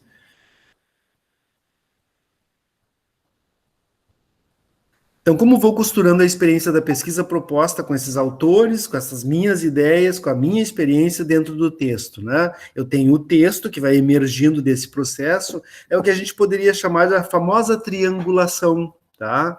Entra a minha experiência e a minha construção de escrita, entram os interlocutores, os autores, contribuindo e dialogando, né? Entra a minha reflexão própria neste momento. Então, eu uso da minha experiência para produzir uma reflexão, dialogando com autores que me ajudam a construir um texto. Então, eu estou lançando mão de 3 estratégias aqui, né? É a minha prática, né? É a minha capacidade, a habilidade de poder ir mexendo com essa prática, porque no momento que eu registro a prática, eu começo a pensar sobre ela, né? E quando eu convido um Freire, um Milton Santos, quando eu convido um Edgar Morin para vir para o meu texto, trazendo a ideia da complexidade, eu estou abrindo uma porta para entrar com uma temática dentro do meu texto, né? Então, ele vem e ele pega a minha experiência e eu vou construindo aquilo que a Juliana dizia, eu vou construindo o meu texto e eu vou dialogando com aquilo que o Morin, sobre a ideia da complexidade, tem para dizer. Caso contrário, você não fica aquelas coisas assim meio estanque, sabe? Aparece o autor, diz uma coisa e eu sigo falando outra coisa. Não cria conexão. Então, nesse sentido é que eu estabeleço o diálogo. Porque às vezes o autor vem parar no teu texto porque tu acha bonito, mas tu não consegue costurar a ideia do autor com a tua experiência ou com a tua reflexão. É melhor deixar ele fora, sabe? E às vezes tem autores ou citações assim que tu é importante, mas cada vez que eu trago essa citação eu paro. Eu não consigo ir adiante, eu não consigo pensar. Toma uma decisão, sabe qual? Tira fora o autor e segue tu escrevendo teu texto. Porque se ele está com essa capacidade de provocar uma imobilidade reflexiva, lasca fora o autor, né? Não mexe mais com ele, sabe? Deixa o Morin quieto no canto dele, nem traz mais ele para cá, né? Porque se é para criar essa imobilidade, Deus me livre, né? Não é isso que a gente quer, tá? Podemos ir adiante. Então, é desse movimento que vai emergindo o texto escrito, né? Reler e revisar a escrita, isso é fundamental, tá? Claro, eu podia dizer como professor, não tem coisa horrível assim, a gente pegar um texto de um aluno que escreveu correndo e pá, te envia, sabe? Aí tu começa a ler, começa a ver um monte de erro de digitação, de frase mal construída, de ideia mal desenvolvida e tal, né? Dá vontade de tu parar e devolver, né? Mas não quero falar como professor, quero falar mais como colega de vocês e tal. É bem legal, assim, tu escreve o texto numa corrida só, algumas ideias ali, um parágrafo, uma página ou duas, e, bom, volta amanhã, dá uma relida nele em algum momento, ajeita um pouco e tal, e daqui a pouco é importante, assim, dá mais uma estruturada no teu texto. E eu digo para vocês, assim, é importante compartilhar com algum parceiro essa tua escrita, viu? Sabe? É bom ter um leitor, assim, de primeira mão, um amigo, um amigão, uma amigona, né? Que diz, não, me manda teu texto que eu vou dar uma lida, né? E aí tu manda e fica rezando que a criatura curta um pouco, te dê uma esperança, né? Que tenha solução, isso que tu está escrevendo. Geralmente tem, gente, tá? Geralmente tem e a gente se surpreende, tá? Eu mesmo tenho experiência nessa área, que eu lembro uma vez que eu escrevi, acho que umas 10 páginas, assim, numa correria. Sentei um dia e comecei a escrever, e quando 3 horas depois, tinha escrito umas 10 páginas, né? Aí dei uma revisada, achei um pouco estranho, assim, porque tinha muita coisa minha ali dentro daquele texto, né? Mandei para uma colega minha, disse, uma amigona, minha comadre, né? Aí mandei para ela e disse, dá uma lida, vê se isso tem salvação. Eu estava escrevendo a abertura da minha tese. E daí, quando ela terminou de ler, e eu na esperança, ali aguardando, né, para me dar retorno do texto.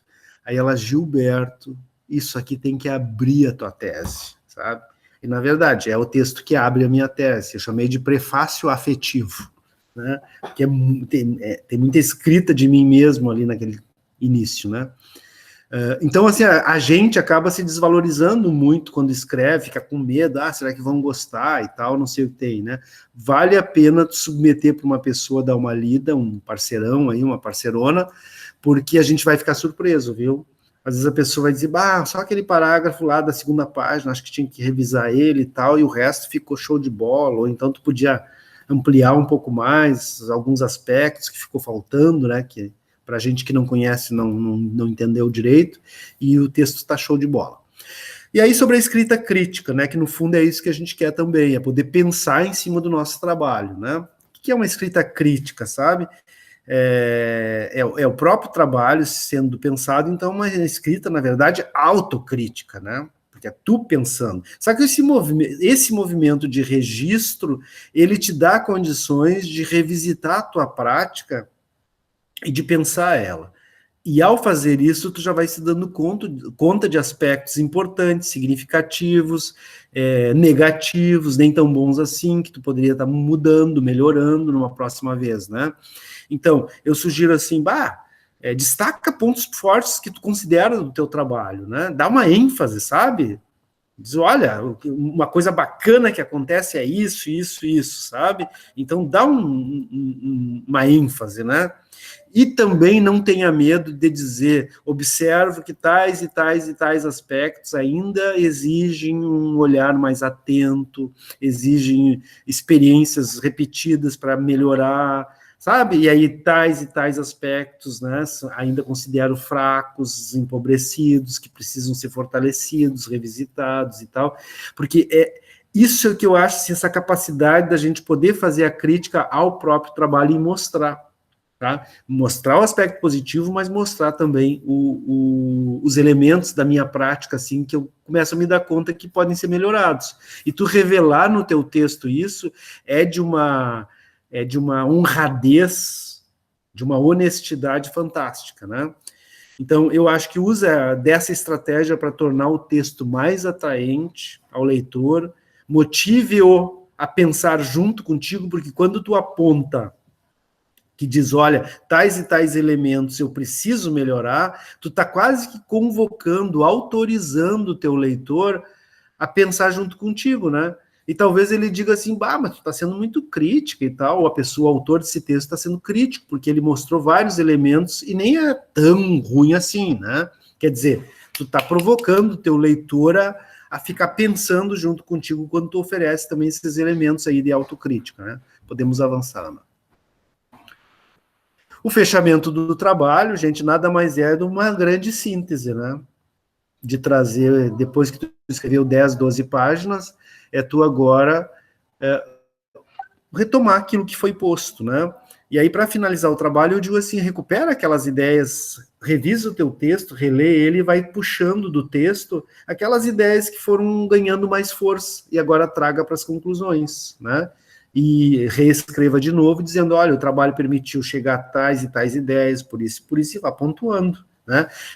No fechamento de um trabalho não é momento de trazer nada novo, é momento de dizer e enfatizar aquilo que o trabalho construiu.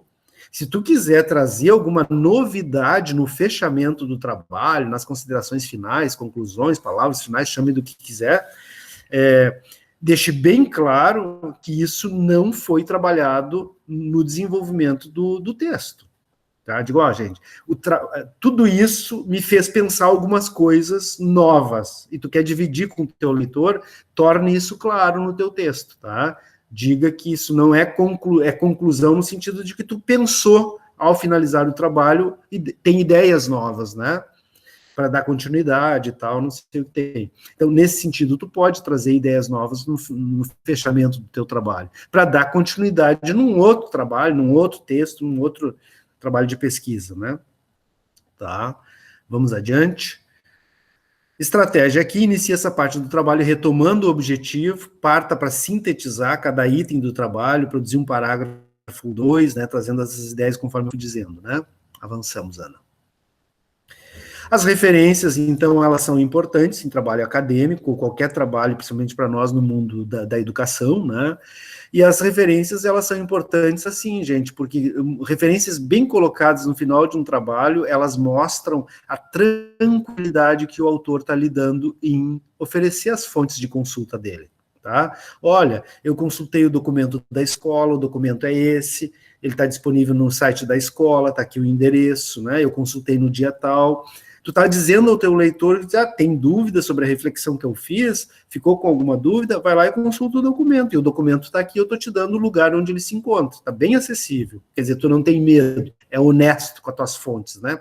Tu dá as referências, é isso, é tu oferecer tranquilamente, dizer, as minhas fontes que eu consultei está aqui, se alguém não gostou muito da análise que eu fiz, quer tirar dúvida, vai na fonte que eu usei, né, tá? E são aquelas usadas de fato no trabalho, tá? Fontes que não foram usadas, por mais bonitas, belas e significativas que tenham sido para o tema, se tu não usou, elas não fazem parte do teu trabalho, tá? Tem que ser trabalho que foi citado de fato. E permita, as referências, elas são claras, seguindo as normas e tal, de tal forma que o teu leitor, se tiver curiosidade, ele vai poder acessar diretamente essas fontes, né? Que é o que nós, pesquisadores, fazemos, né? Nossa, olha que show esse livro aqui, eu quero ir atrás e eu vou pelas referências. E ótimo se tiver o endereço eletrônico que funcione, né? Que daí tu só clica em cima e já te remete direto lá para a fonte. Show de bola, tá? Então, a ideia é essa, é de tu socializar o material que tu está trabalhando. Ana, avançando. Em síntese, então, né? Escrita como ato criativo, narrar de si mesmo e contar a experiência daquilo que fazemos. A pesquisa em educação, a pesquisa acadêmica mesmo, é uma pesquisa que conta experiências de professores, que conta o que nós fazemos. Se vocês forem ver as dissertações de mestrado e doutorado, a grande maioria das teses e dissertações de mestrado, elas contam problemas, situações, questões do cotidiano de professores, às vezes do próprio pesquisador. Não é a Gabriele, não é a Ana Silva, Juliana, que já fizeram mestrado fazendo doutorado, né? Elas contam de questões que provocam a curiosidade do professor no dia a dia do trabalho dele, né? Pensar a experiência remete para a construção reflexiva, crítica, autocrítica, né? E o diálogo, a escuta com o interlocutor amplia a capacidade de pensar a experiência, é essa a função. Então, como eu disse, nem todos os autores vão cumprir com essa função no nosso trabalho. E por mais importantes que eles sejam, tem alguns que a gente dá uma descartada, sem peso na consciência, tá? O ato de narrar amplia e desloca o olhar para aspectos ainda não observados, né?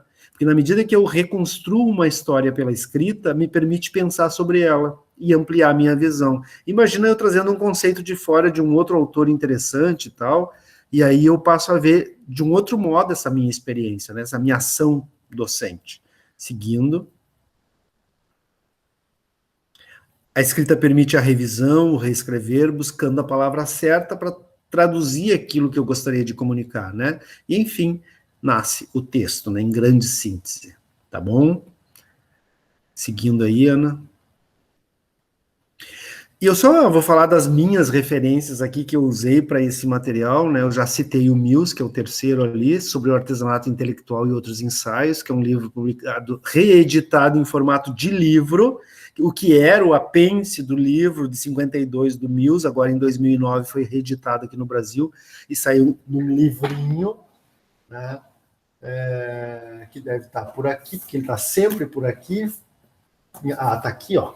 Esse aqui é um livrinho de 80 páginas, né? São 4, depois agregaram mais uns 2 textos, então... E tem na internet, eu acho que em PDF vocês conseguem também, de repente, procurando um pouquinho, localizar, tá? Eu adoro esse texto, a começar pelo título, né? Sobre o artesanato intelectual, né? Ou seja, a ideia da produção do conhecimento via uma coisa manual artesanal. O outro texto é de uma querida amiga minha, que é um texto bem, assim, artesanal também, ele está disponível na internet, ainda no arquivo Word e tal, é sobre a ideia de fichamento. Fichamento rompendo com a visão mais técnica e partindo para a ideia de um fichamento mais operacional para um trabalho de pesquisa, tá? Então, ela dá um monte de dicas práticas, assim, a professora, ela do ensino superior, e a partir da experiência dela com alunos da graduação e tal, ela foi organizando esse texto, né, que eu acho um primor, assim. E o terceiro texto é um livro, na verdade, que está disponível na internet, Formação do Investigador, Reflexões em torno da escrita, da pesquisa, a autoria e a orientação, tá? É um e-book, vocês abaixam aí, tá aí o endereço. Esse material vai ficar disponível, né, Ana, provavelmente ali na pasta, em algum lugar por aí, então vocês vão poder acessar tranquilamente. Com vocês. Sim, o material vai ficar disponível, pessoal, lá no Classroom dos Saberes em Diálogo. Se alguém ainda não tiver nesse grupo, nos avisa que a gente coloca, tá? A gente coloca tanto o material quanto a gravação de hoje. Até eu vou pedir para a Ju se ela pode interromper a nossa gravação, que daí a gente abre para as perguntas para a gente ficar mais à vontade para conversar, né? A Ju acho que vai interromper, até porque a gente tem uma pergunta do chat também, Gilberto, para a gente conversar um pouquinho. Oi, sim, eu vou interromper agora, eu só coloquei nos comentários ali o código da turma. Do Classroom, para quem não está ainda, é só acessar o código ou entre em contato com o coordenador do grupo. Certo. Muito bem.